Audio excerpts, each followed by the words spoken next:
Japan, with a GDP of $4.2 trillion, is the world's third largest economy, behind only the United States and China. However, in contrast to its economic strength, Japan's geopolitical role was quite limited after World War II. The country chose the path of military self-limitation, focusing on economic and technological development. The regional geopolitical landscape is changing rapidly, especially with the rise of China. China's controversial sovereignty claims in the South China Sea and neighboring waters pose increasingly complex security challenges for Japan. Faced with these challenges, Japan is forced to strengthen its defense capabilities. Tokyo has increased its defense budget, invested in advanced military technology, and reviewed policies restricting arms exports. These steps show that Japan is preparing for potential conflict scenarios, especially in the East Sea, a hotspot of many international disputes. Japan's change in defense policy attracted attention and mixed reactions from the international community. Some worry that Japan's military rise could increase tensions in the region.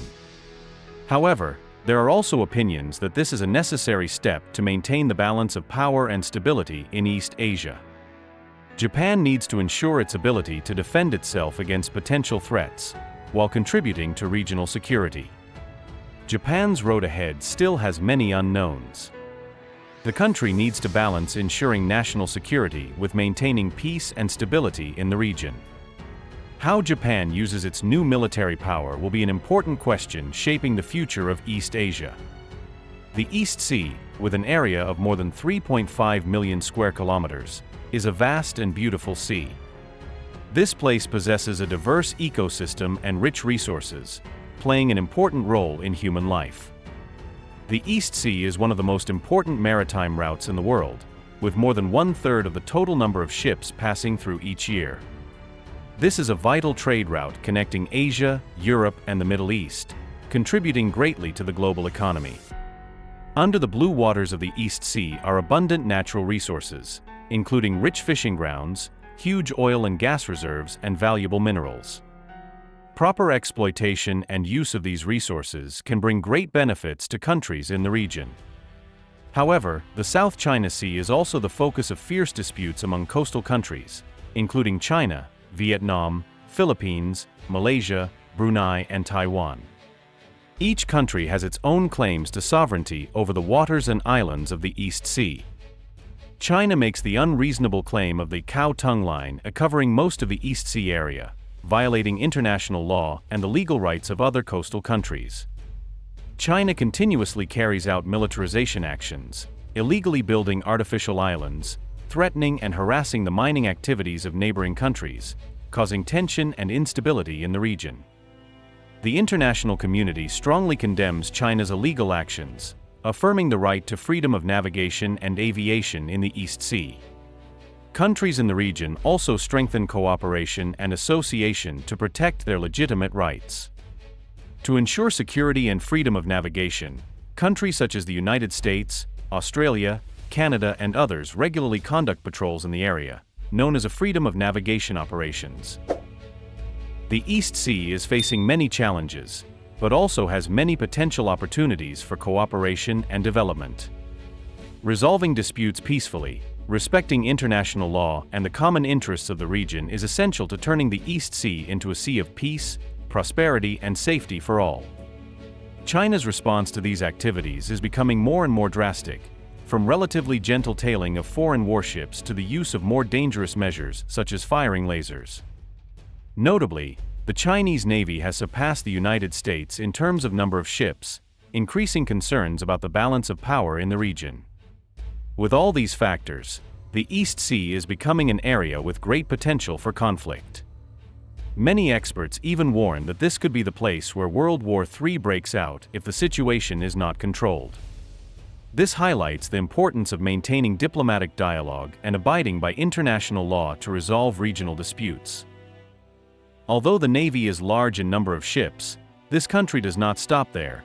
They are rapidly developing their naval capabilities to increase their influence. China is rapidly and strongly strengthening its naval power, focusing on building the most advanced warships. The Type 052D Liu Yang class destroyer with a tonnage of 7,500 tons is equipped with powerful weapons, including 130mm guns, surface-to-air missiles, close-range weapon systems, and 64 vertical launch wells.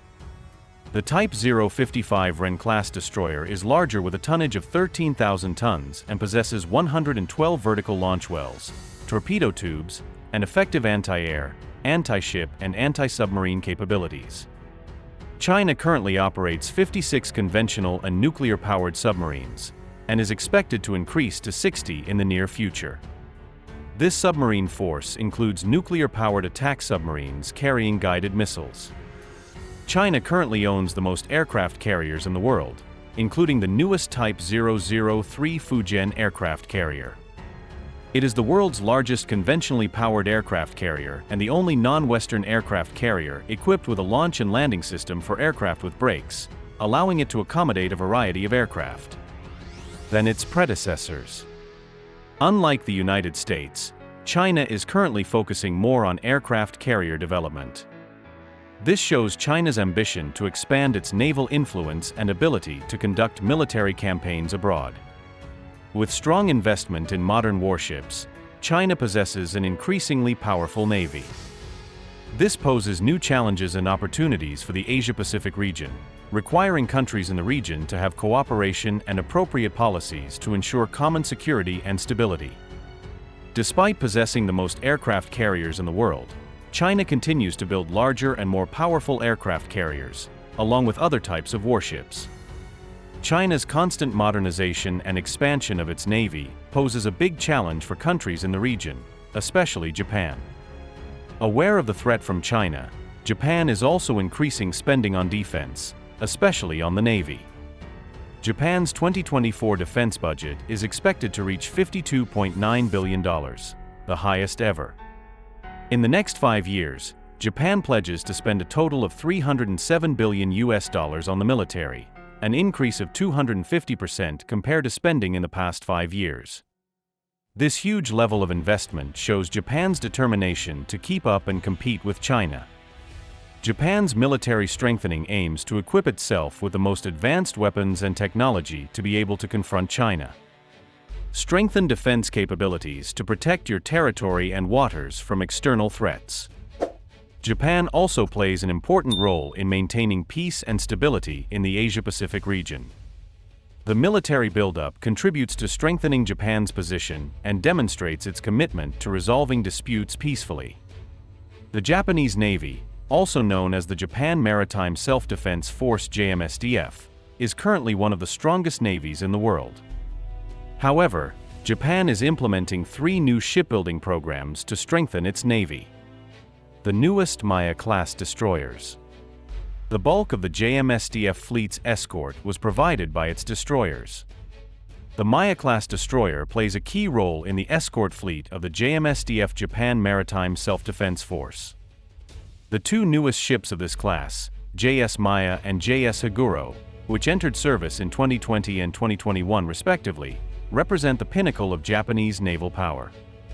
Length 170 meters, weight 8,200 tons. Weapons include the latest Aegis baseline J7 system, 1 DV reconnaissance radar, an SBQ-9B extended fire control radar, 3 Block 2A standard missiles, and are expected to be equipped with 6 standard missiles in the future. The ship's hull-mounted sonar system and advanced towed array system provide outstanding anti-submarine capabilities. The combined gas-electric and gas turbine propulsion system was used for the first time on a Japanese warship. Besides the Maya-class destroyers, the JMSDF also strengthens with new Soryu-class and Taigi-class submarines. The Soryu-class submarine is the first submarine, JS Taigi, which will be put into operation in 2023. With a weight of 3,000 tons, its value is up to $635 million. Includes an advanced sonar and battle management system. Operation is smoother and more maneuverable than the previous class. Uses a propulsion system based on lithium-ion batteries, a world first for submarines. Its role is to maintain Japan's area denial capability, preventing enemies from controlling the sea. It was followed by the Izumo-class aircraft carrier. Two Izumo-class aircraft carriers, JS Izumo and JS Kaga, originally built to carry helicopters, are now being upgraded to aircraft carriers to deal with threats emerging in the region. Due to the lack of ski jumps or catapults, the ship is limited to short takeoff, vertical landing, or vertical takeoff and vertical landing aircraft. The US F-35B Lightning II stealth fighter is considered a bright candidate for this role. Japan announced in December 2018 that it would buy about 40 F-35Bs to be shared between Izumo and Kaga, following the conversion 3 years later of two F-35B fighters from the United States Marine Corps. Kai performed the first vertical landings and horizontal takeoffs from Izumo, marking the first time in more than 7 decades that a fixed-wing aircraft would be operated from a U.S. aircraft carrier.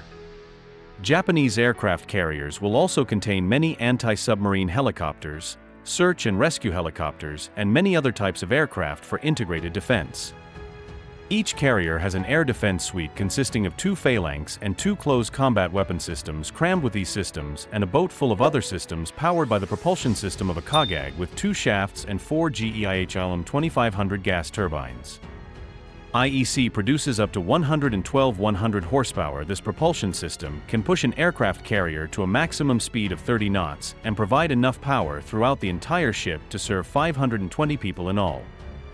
These features and capabilities make the Izumo and Kaga units cost up to $1 billion each. But despite all the preparations going on in Japan, the confrontation with China could play out in interesting ways that have nothing to do with Japan. Here are 2 of the ways that while Japan and China are constantly at odds, war between the 2 nations could start even without their knowledge from hundreds of miles away in a variety of scenarios. The first scenario may have been purely coincidental in that the Chinese Marines attempted to intimidate Philippine Marines stationed on the BRP Sierra Madre landing ship beach by staging a firing exercise nearby, but the exercise was mistaken for a retaliatory attack on the Philippines. China responds, and then the United States and Japan as allies will join in and attack China. The second scenario could be China invading Taiwan. China views Taiwan as a breakaway province that it must annex back into its territory by diplomacy or explosive weapons. Taiwan does not agree with this, and neither do its allies Japan and the United States.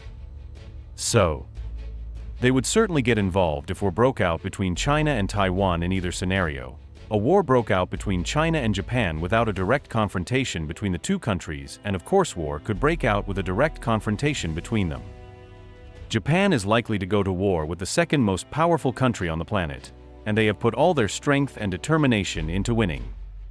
Thus, with the $50 billion aircraft carrier development plan, Japan is showing strong determination to modernize its navy.